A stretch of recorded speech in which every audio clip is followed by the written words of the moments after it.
Welcome everyone. Today we are going to talk about SAP organization structure. You may be remembering that in our earlier videos we talked about why SAP is being used by leading organizations for their ERP. Also we talked about SAP career path for students as well as for professionals. That information was for the beginners. Now let's move ahead and go little more deeper. So today's topic is organization structure. Every organization needs to transform their company so that they can use their resources in smart and efficient way. SAP ERP is tool to transform the organization. For this purpose, you need to represent your organization in the system in a meaningful way. Why you need to map them? Because you need to ensure that your business strategies are followed.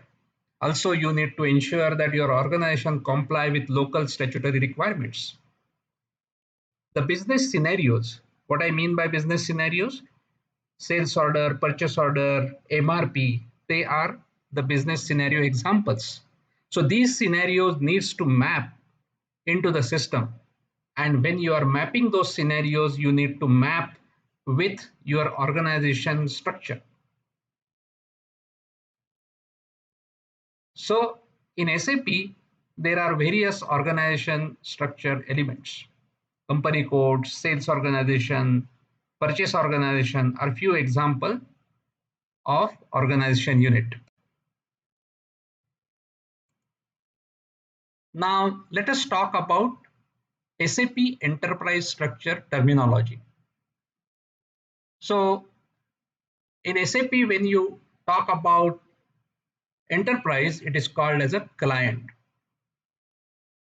In any organization, you may be having your own company, your subsidiaries, at which level basically your balance sheets and everything are published.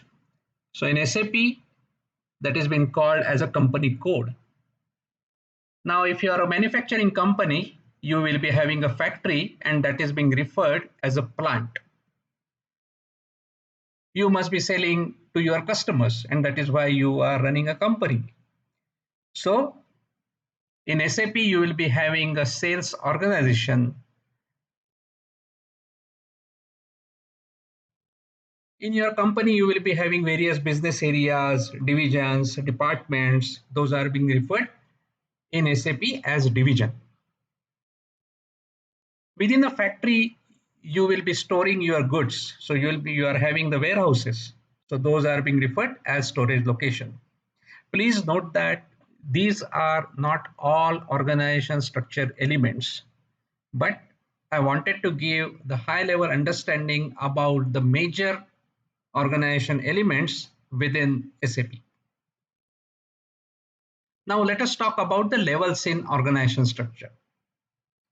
So as we talked earlier, that client is the highest level organization structure in organization structure, under which you will be having company codes.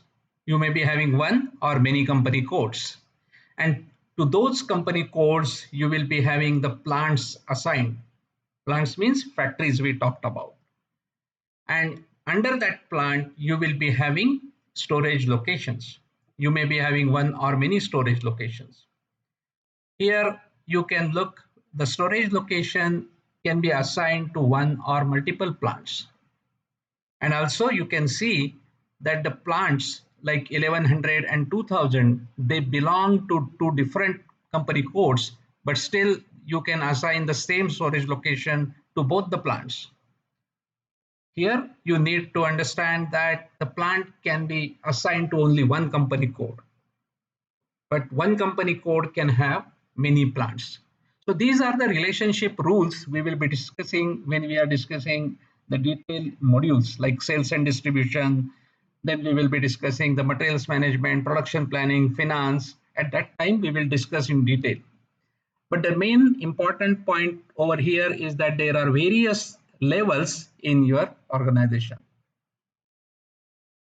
Now, as we were talking about various business processes, how they are linked to the organization structure.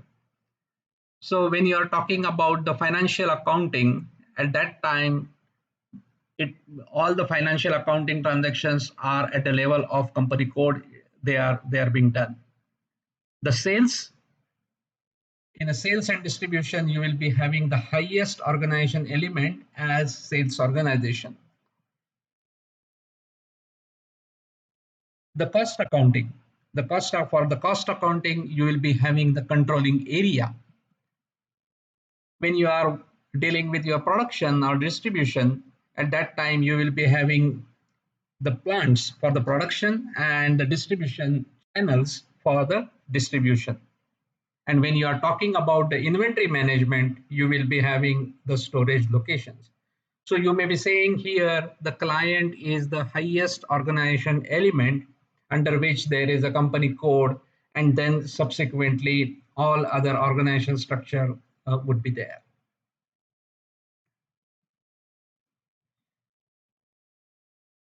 So this is what we wanted to talk today about the organization structure. In our next discussion, we will further go into the sales and distribution. But before that, we will talk about the master data. But for now, thank you and goodbye.